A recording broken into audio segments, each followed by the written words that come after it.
Corpsman Jake Sullivan had been a combat medic for 4 years and had seen enough battlefield trauma to fill several lifetimes, but nothing in his training had prepared him for the sound of a 7-year-old alien child crying for his mother while trapped under the rubble of a collapsing palace.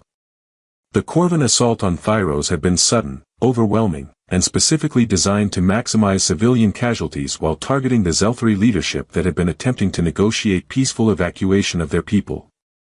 Jake had been part of the medical support team attached to the diplomatic mission when the first wave of orbital bombardment turned the capital city into a war zone. Now, 18 hours after the initial attack, Jake found himself in the wreckage of the Royal Palace's medical wing with Prince Ian of the Zelthari, a small boy whose silver skin was pale from blood loss and whose large, expressive ears drooped with pain and exhaustion. "Mommy?"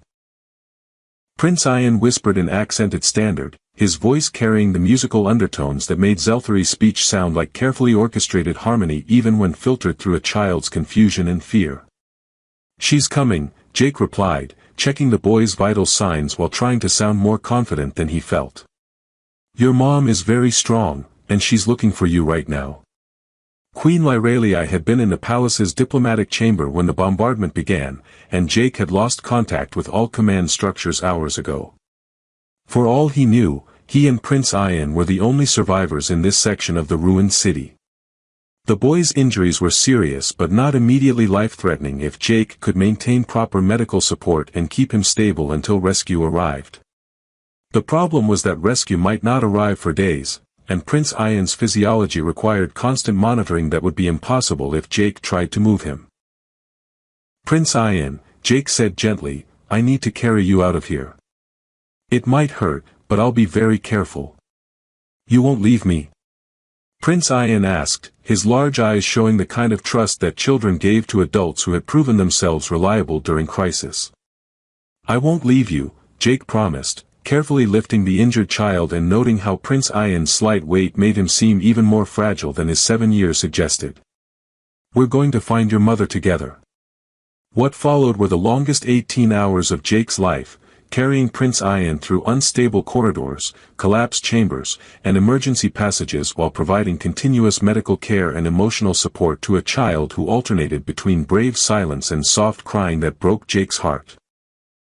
"Jake," Prince Ian said during one of their rest stops, using the human name with the careful pronunciation that suggested he was working hard to get it right, "are you going to be my friend after this?"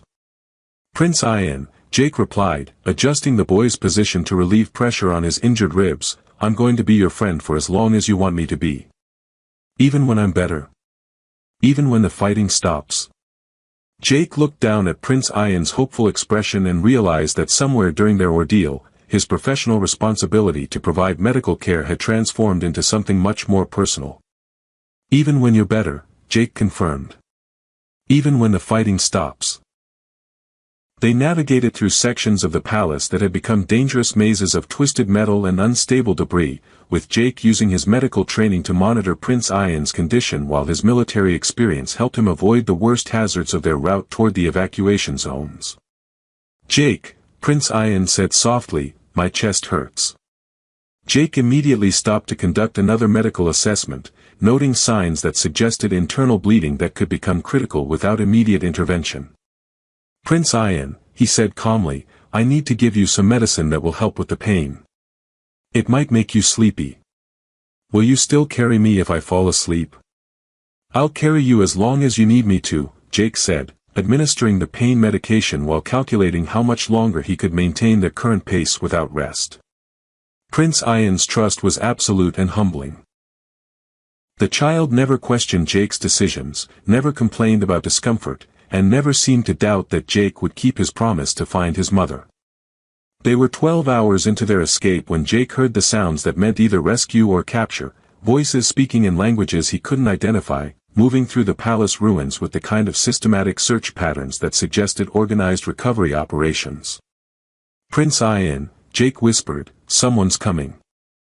I need you to be very quiet." The child nodded seriously, pressing closer to Jake's chest with the instinctive trust that had developed between them during their shared ordeal. The voices belonged to Zelthari rescue teams conducting systematic searches for survivors, and Jake had never been so relieved to hear the musical harmonies of alien speech in his life. "Here," he called out in standard. "Human medic with injured child. We need immediate evacuation." What happened next was a blur of emergency medical procedures, transport to field hospitals, and Jake's stubborn refusal to leave Prince Ian's side even when other medical personnel tried to take over his care. "Sir," said a Zelthari medic whose silver skin showed stress patterns that Jake was learning to recognize, "you have done excellent work stabilizing the prince. We can take over his care now." With respect, Jake replied, "I promised him I wouldn't leave him until he was back with his mother." "Sir, that may take some time.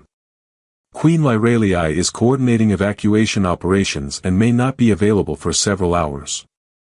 "Then I'll wait several hours," Jake said simply.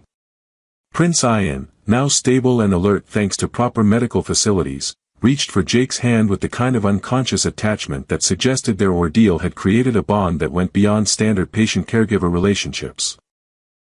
"Jake stays," Prince Ian announced with the authority of someone who had learned he could trust this particular adult to keep his promises. When Queen Lyralii finally arrived at the medical facility, Jake understood immediately why the Zelthari considered her a leader worth following. She radiated the kind of compassionate authority that came from genuine care for her people's welfare, and her relief at seeing her son alive was visible in the way her silver skin brightened to warm, joyful tones. "My son," she said, gathering Prince Ian into her arms with the careful precision of someone who understood exactly how fragile recovered children could be. "Mommy," Prince Ian said, his voice carrying happiness that made even the exhausted medical staff smile. "Jake saved me. He carried me the whole way and he never left me and he promised to be my friend."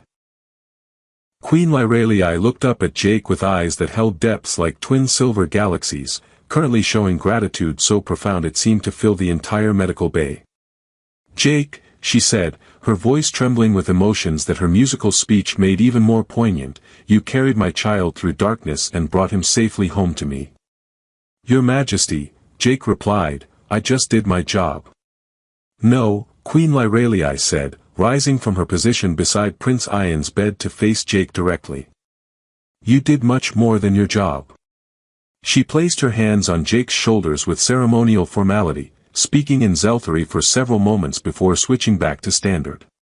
"Jake Sullivan of the human people," she announced, her voice carrying harmonics that made the medical equipment resonate softly, "I name you Kethra. Protector of my son, guardian of my family, bound to us in honor and affection for as long as you choose to accept this bond." Jake felt something shift in the atmosphere around them, as if Queen Lyralii's words had created connections that transcended normal social relationships. "Your Majesty," he said carefully, "what exactly does that mean?" Queen Lyralii's smile was radiant enough to power the medical facility's lighting systems. "It means, Jake Sullivan, that you are family now. And family takes care of each other." As Jake processed the implications of being formally adopted into an alien royal family through his simple refusal to abandon an injured child, he realized that his military career had just taken a very unexpected turn toward diplomatic and personal territory he'd never imagined entering.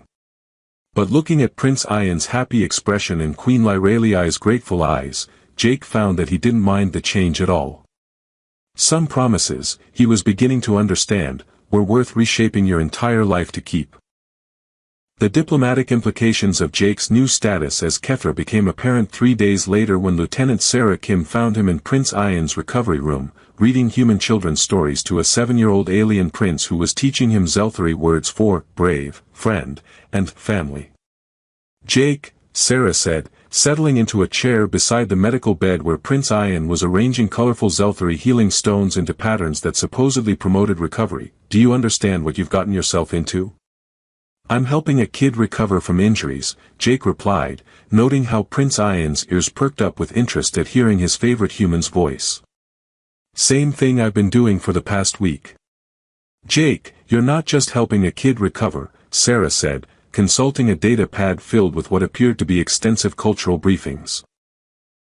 "According to Zelthari law, being named Kethra makes you legally responsible for Prince Ian's welfare, education, and protection until he reaches adulthood. And that's different from normal medical care. How? Normal medical care doesn't include adoption into alien royal families with all the political and social responsibilities that entails. Prince Ian looked up from his healing stones with obvious curiosity about the conversation taking place around him. "Jake," he said in careful standard, "Sarah is worried." "Sarah is trying to understand Zelthari customs," Jake explained, helping Prince Ian adjust his position to reduce strain on his healing ribs. "She wants to make sure I know what Kethra means." "Kethra means family," Prince Ian said with the absolute certainty of someone stating universal law. "Kethra means Jake protects me and I love Jake and Mommy loves Jake too." Sarah raised an eyebrow at that last observation. "Prince Ian, does your mother love Jake?" "Yes," Prince Ian replied without hesitation. "Mommy's silver gets warm when Jake talks to her. That means love." Before Sarah could pursue that line of inquiry, the recovery room doors hissed open and Queen Lyralii entered with a fluid grace that made her seem to glide rather than walk. "Jake," she said, her skin showing the warm silver tones that Prince Ian had identified as indicators of affection, "how is our patient today?" "Healing well, Your Majesty," Jake replied, noting how naturally Queen Lyralii had used the word "our" when referring to Prince Ian's care. "The rib fractures are stabilizing, and his energy levels are improving." "Excellent. And how are you adapting to your new responsibilities?" Jake looked around the recovery room that had become his primary assignment for the past week, noting how his military duties had seamlessly transformed into something that felt more like family care than professional obligation. "Your Majesty," he said carefully, "I'm still learning what those responsibilities include." Queen Lyralii settled gracefully into a chair that Prince Ian had clearly been keeping available for her, speaking to her son in musical Zelthari before addressing Jake and Sarah in standard. "Lieutenant Kim," she said, "Jake asks an important question. Perhaps you could help me explain to him what Kethra traditionally involves." "Your Majesty," Sarah replied, consulting her cultural briefings, "according to these documents, Kethra serves as protector, advisor, and family member with equal status to blood relatives." "That's correct," Queen Lyralii confirmed. "But Jake's situation is unique because he earned Kethra status through actions rather than appointment. His bond with Prince Ian was created through crisis and confirmed through choice." She looked at Jake with an expression that suggested she was sharing information that was both personal and politically significant. "In Zelthari culture," Queen Lyralii continued, "bonds created through shared danger and mutual trust are considered more powerful than those established through ceremony or obligation." "More powerful how?" Jake asked. "Telepathically," Queen Lyralii said simply. "Jake, when you carried Ian through the palace ruins, when you refused to leave him despite personal risk, you created emotional connections that our people can perceive directly."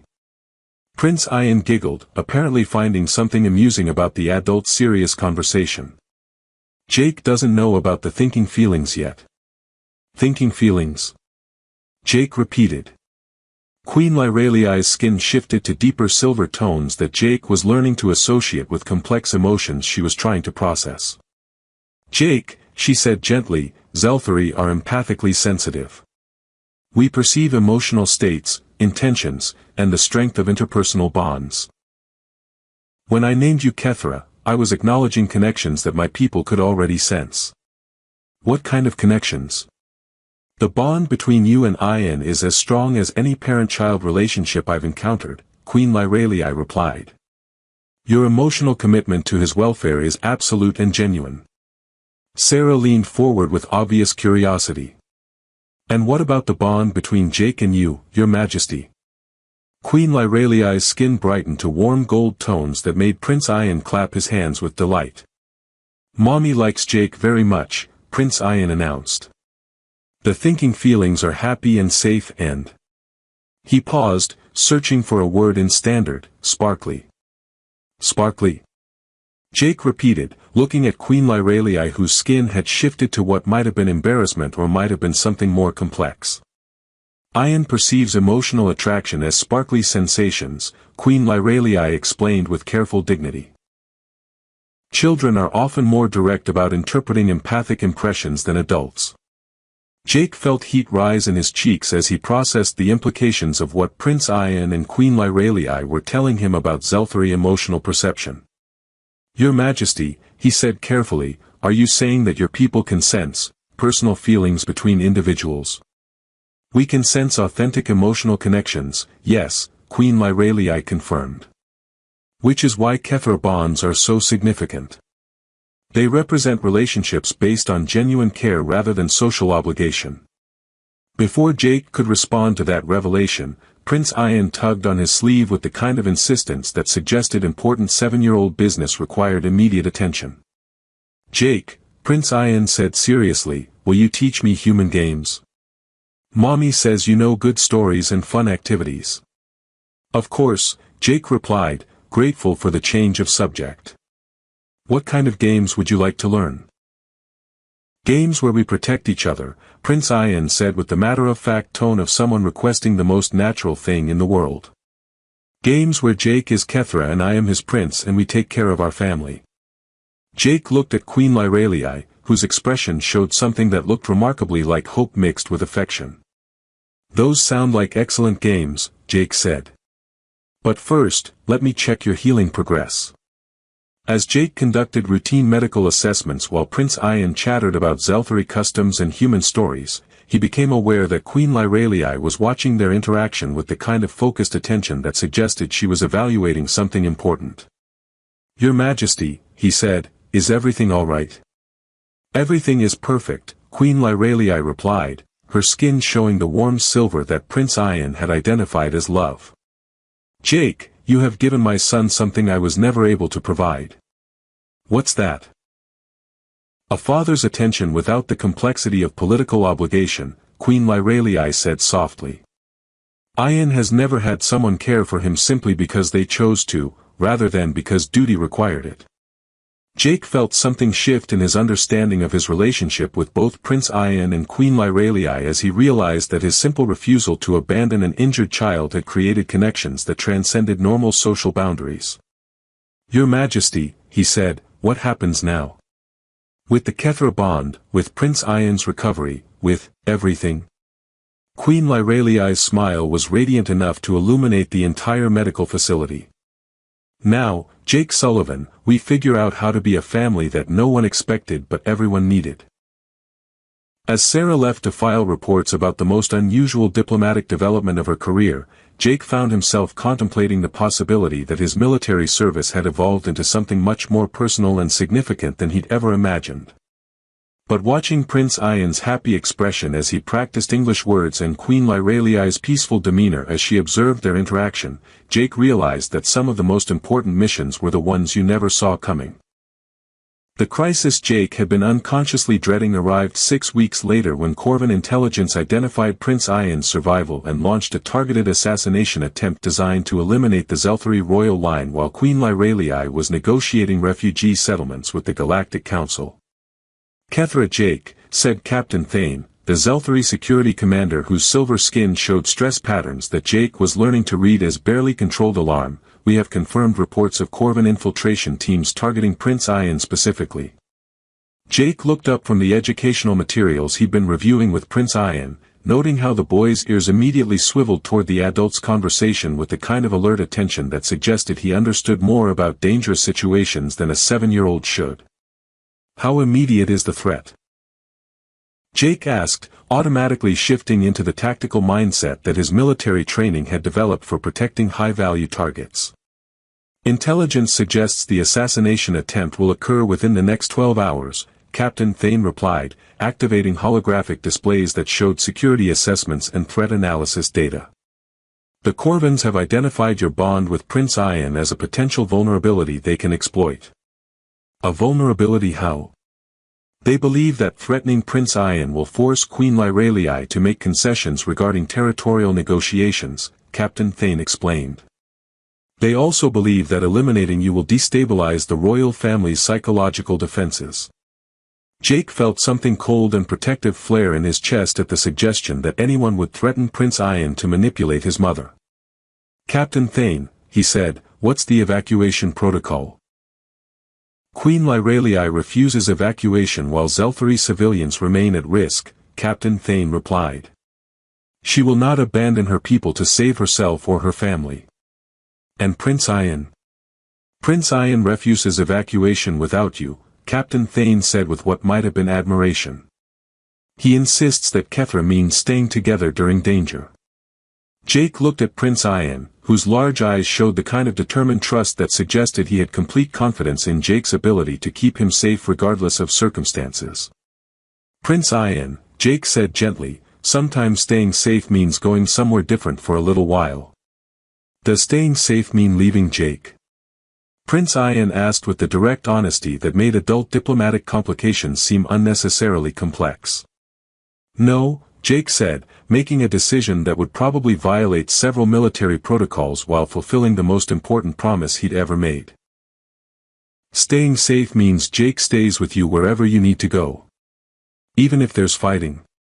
"Especially if there's fighting," Jake replied, noting how Prince Ian's expression brightened with relief at his commitment to their bond. Before Captain Thane could explain the tactical complications of Jake's decision, the security alarms began chiming with patterns that indicated immediate threat detection. "Corvin assault teams," Captain Thane announced, approaching the residential complex from multiple vectors. "All personnel to defensive positions." Jake activated his combat gear while Prince Ian watched with the kind of serious attention that suggested he was trying to understand how to help rather than simply hoping for protection. "Prince Ian," Jake said, "we're going to play the most important protection game we've ever played. I need you to stay exactly where I tell you, move when I say move, and trust that everything I do is to keep you safe." "Is this like the palace game?" Prince Ian asked, referring to their escape through the ruined building where their bond had been forged. "Exactly like the palace game," Jake confirmed. "Except this time, we're not looking for your mother. We're keeping you safe until she can come to us." The next 3 hours were the most intense of Jake's military career, defending a residential position against Corvin special forces while maintaining constant protection of a 7-year-old child who had somehow become the most important person in his universe. "Jake," Prince Ian whispered during a brief lull in the fighting, "are you scared?" "Yes," Jake replied honestly, checking his weapons while monitoring the security perimeter that Captain Thane's forces had established around their position. "But being scared doesn't mean we can't be brave. Mommy says being brave means doing important things even when you're scared." "Your mother is very wise," Jake said, noting renewed movement on his tactical displays that suggested the Corvins were preparing for another assault. "Prince Ian, I need you to stay in the safe room until I come back for you." "Where are you going?" "To make sure the bad people can't get to you," Jake said, recognizing that his protective instincts had evolved far beyond professional responsibility into something that felt remarkably like parental devotion. The final assault came just before dawn, when Corvin forces attempted to breach the residential complex through coordinated attacks that were designed to overwhelm defensive positions while creating confusion that would allow assassins to reach Prince Ian. Jake found himself fighting with the kind of desperate efficiency that came from protecting something more valuable than his own life, coordinating with Captain Thane's security forces while maintaining constant awareness of Prince Ian's location and safety. "Kethra Jake," Captain Thane said during the heaviest fighting, "Queen Lyralii is requesting status report on Prince Ian's condition."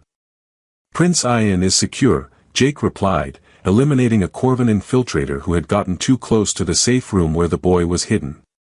"But these assault patterns suggest they're not just trying to capture him. They're trying to kill him." "Confirmed," Captain Thane said grimly. "Intelligence indicates the Corvins have concluded that eliminating the Zelthari royal line entirely serves their strategic interests better than attempting to manipulate Queen Lyralii through hostage situations." Jake felt rage flood his system at the suggestion that anyone would target a 7-year-old child for political assassination, and his subsequent combat performance reflected the kind of protective fury that made human soldiers legendary throughout the galaxy. When Queen Lyralii finally arrived with Zelthari military reinforcements, she found Jake unconscious from blood loss and exhaustion, still positioned defensively between the safe room and the approaches that Corvan forces had used to try to reach her son. "Jake," Prince Ian said, emerging from the safe room to kneel beside his protector's still form, "wake up. The fighting is over and Mommy is here." Queen Lyralii's assessment of Jake's condition revealed injuries that should have been incapacitating, sustained while he continued fighting to protect Prince Ian despite physical damage that would have stopped most people. "He never left his position," Captain Thane reported to Queen Lyralii. "Even when wounded, even when outnumbered, he maintained defensive coverage of Prince Ian's location." Queen Lyralii's skin showed colors that Jake had never seen before. Deep gold mixed with silver threads that Captain Thane later explained were associated with profound love mixed with warriors' respect.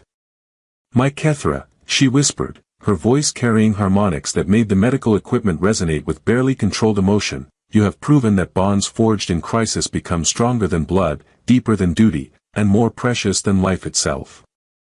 As Jake drifted between consciousness and medical intervention, he heard Prince Ian's voice explaining to his mother that Jake had kept every promise, stayed beside him through all the danger, and been the bravest protector any prince could want. "Mommy," Prince Ian said seriously, "Jake is the best Kethra in the whole galaxy. Can we keep him forever?" "Yes, my son," Queen Lyralii replied, her voice carrying absolute conviction. "Forever and always." Jake's recovery took place in the Royal Medical Facility where Prince Ian had appointed himself as chief therapeutic assistant, reading human stories, practicing Zelthari healing songs, and providing the kind of constant companionship that made medical personnel smile despite the serious nature of Jake's injuries. "Jake," Prince Ian said during one of his daily visits, arranging healing stones around Jake's bed according to some 7-year-old logic that seemed to involve color coordination and geometric precision, "Mommy wants to ask you something important." "What kind of important?" Jake asked, noting how his young friend's ears drooped slightly with what appeared to be nervous excitement. "The kind where she uses special words and gets sparkly feelings," Prince Ian replied. "The kind that means family changes in good ways." Before Jake could ask for clarification about sparkly feelings and family changes, Queen Lyralii entered the medical room with the kind of purposeful grace that suggested she had indeed come to discuss something significant. "Jake," she said, settling into the chair that Prince Ian had positioned for optimal conversation distance, "how are you feeling today?" "Better, Your Majesty," Jake replied, though his bandaged torso and limited mobility suggested that "better" was relative to nearly dying while defending her son. "Prince Ian has been an excellent medical assistant. Ian has also been an excellent source of information about your recovery priorities," Queen Lyralii said with what might have been amusement. "He informs me that your primary concern has been returning to active duty as his protector." "Yes, ma'am. The Corvan threat assessment suggests they'll attempt another assault once they reorganize their forces." Queen Lyralii studied Jake's face with the kind of focused attention that suggested she was evaluating something more complex than his medical status. "Jake," she said carefully, "what if I told you that effective protection of Prince Ian might require changes to your current assignment status?" "What kind of changes?" "The kind that would make your protective responsibilities permanent rather than temporary," Queen Lyralii replied. "The kind that would formally establish your position within the royal family structure." Jake felt something shift in his understanding of where this conversation was leading, particularly given Prince Ian's excited fidgeting and obvious anticipation. "Your Majesty," he said, "what exactly are you proposing?" Queen Lyralii's skin shifted to warm gold tones that Prince Ian had taught Jake to recognize as deep affection mixed with nervous hope. "I am proposing," she said, "that you accept the position of royal consort and permanent co-parent to Prince Ian, with all the responsibilities and privileges that such a position entails." The medical room fell silent except for Prince Ian's barely contained excitement and the soft humming of monitoring equipment that was probably registering Jake's elevated heart rate. "Royal consort," Jake repeated, processing the implications of what Queen Lyralii was suggesting. "Your Majesty, are you asking me to marry you?" "I am asking you to join our family permanently," Queen Lyralii replied, her skin patterns shifting through colors that suggested complex emotions. In Zelthari culture, the bond you formed with Ayan through protection and sacrifice creates spiritual connections that are considered sacred. Formalizing those connections through partnership with me would provide legal and cultural recognition of what already exists emotionally. Prince Ayan could no longer contain his excitement. Jake would be my real father, he announced. And mommy would be happy and sparkly all the time, and we could have family adventures together. Jake looked between Queen Lyreliai's hopeful expression and Prince Ayan's obvious delight, realizing that his simple decision to help an injured child had evolved into something that would reshape his entire understanding of love, family, and commitment. Your Majesty, he said carefully, this isn't just about providing protection for Prince Ayan, is it? No, Queen Lyreliai admitted, her voice carrying new harmonics that made the medical equipment resonate softly. Jake, over the past months, I've watched you care for my son with the devotion of a father, protect our family with the courage of a warrior, and approach our culture with the respect of someone who genuinely wants to understand rather than simply tolerate difference. She moved closer to his bedside, her skin showing the warm silver that Prince Ayan had identified as love. You've shown me that partnership can be based on choice rather than obligation, that strength can serve protection rather than dominance, and that family bonds can transcend species when built on genuine care and mutual respect. And personally? Jake asked, noting how Prince Ayan was listening to this conversation with the intense focus of someone whose entire future happiness depended on the outcome. Personally, Queen Lyreliai said, reaching for Jake's hand with the same trust her son had shown when he first asked Jake not to leave him, I've discovered that love can grow from gratitude into something deeper when it's nurtured by daily partnership and shared commitment to protecting what matters most. Jake studied their joined hands, noting how Queen Lyreliai's touch felt both alien and completely natural, like holding starlight that had chosen to become warm and solid for his benefit. Queen Lyreliai, he said, what happens if I say yes? If you say yes, she replied, you become Prince Ayan's legal father, my partner in ruling the Zelthari people, and co-responsible for rebuilding our civilization according to principles that honor both strength and compassion. And if I say no? If you say no, you remain Kethra with all the protections and responsibilities that bond provides, Queen Lyreliai said with obvious sincerity. Your relationship with Ayan doesn't change, and you always have a home with us. But Jake. But what? Her smile was radiant enough to power interstellar navigation systems. But Ayan and I would both prefer if you chose to make our family complete. Prince Ayan nodded vigorously. Jake belongs with us, he declared with 7-year-old certainty. The thinking feelings are happy when we're all together. Jake looked at Queen Lyreliai, whose courage in proposing partnership had made her as vulnerable as he'd been when carrying her wounded son through palace ruins, and at Prince Ayan, whose trust had transformed a combat medic into someone capable of unconditional love. Queen Lyreliai, he said, I have one condition. What condition? Stop calling me Kethra Jake, he said with a smile that made Prince Ayan giggle. If I'm going to be Prince Ayan's father and your partner, I think Dad and Jake work better for family conversations.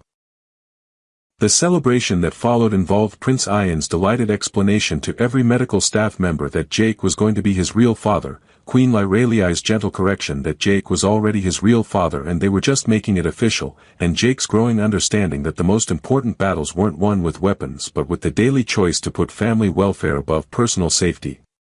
6 months later, their bonding ceremony was held in the rebuilt capital of Thyros, combining Zelthari telepathic unity rituals with human commitment traditions. The event was attended by representatives from dozens of species who wanted to witness the union that had proven family bonds could transcend any barrier when forged through crisis and strengthened by love. Queen Lyreliai wore ceremonial robes that incorporated both traditional Zelthari designs and practical modifications that Jake had suggested for comfort during long ceremonial events, while Jake discovered that formal Zelthari royal attire included light reactive fabrics that complemented rather than competed with his partner's natural luminescence. Prince Ayan served as both ring-bearer and ceremonial witness, announcing to the assembled crowd that his family was now complete because Jake had kept every promise about staying together through danger and choosing each other every day. And in the royal archives of the Zelthari civilization, their story became required study for anyone involved in child welfare or crisis intervention, proof that sometimes the most important protection work happens not on battlefields, but in quiet moments when someone chooses to put a child's needs above their own comfort and discovers that love grows strongest when nurtured by daily acts of care. The galaxy, it turned out, had been waiting for someone to prove that the strongest families weren't built on blood relations or political convenience, but on the choice to protect each other with unconditional commitment and the courage to build something beautiful from the shared experience of surviving impossible circumstances. Jake never did return to standard military medical duty. As it turned out, the most important healing work was helping a traumatized child and his mother rebuild their lives around the revolutionary concept that family meant choosing each other every day, regardless of species, origin, or the dangers that threatened from outside. They made an excellent family, proving that sometimes the most important mission is the one that chooses you when you're simply trying to keep a promise to someone who trusts you completely.